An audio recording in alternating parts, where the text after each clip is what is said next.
సింధు జలాల ఒప్పందం విషయంలో ఇటీవల అంతర్జాతీయ వేదికలపై జరిగిన పరిణామం పాకిస్తాన్కు పెద్ద ఎదురు దెబ్బగా మారింది.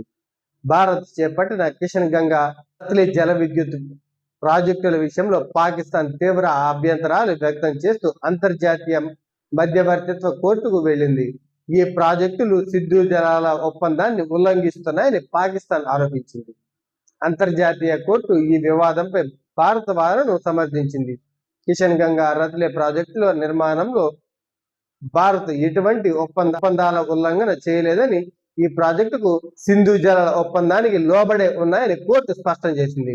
ఈ వివాదాలకు సంబంధించి న్యాయపరమైన ప్రక్రియలో జరిగిన ఖర్చులను, అలాగే ఆర్బిట్రేషన్ ట్రిబ్యునల్ నిర్వహణకు అయిన వ్యయాన్ని పూర్తిగా పాకిస్తానే భరించాలని కోర్టు ఆదేశించింది. భారత్ ను అంతర్జాతీయ వేదికలపై ఇబ్బంది పెట్టాలని పాకిస్తాన్ ప్రయత్నిస్తున్నప్పటికీ చివరకు ఆ దేశానికి ఆర్థిక భారం పడటం మరియు దౌత్యపరమైన ఇబ్బందులు వస్తూనే ఉన్నాయి.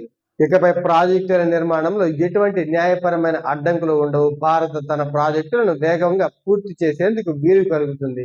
సింధు జలాల ఒప్పందాన్ని భారత్ పక్కాగా అమలు చేస్తుందని, అంతర్జాతీయ స్థాయిలో భారతదేశ విశ్వసనీయత పెరిగిందని దీంతో మళ్లీ రుజువైంది.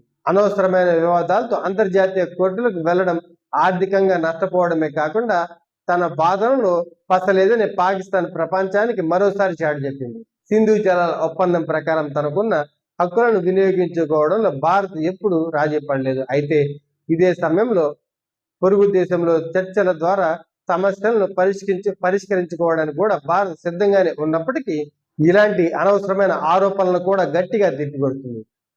ఈ తీర్పు సింధు జలాల వివాదంలో భారత్ దౌత్యపరమైన మరియు న్యాయపరమైన విజయాన్ని సాధించింది.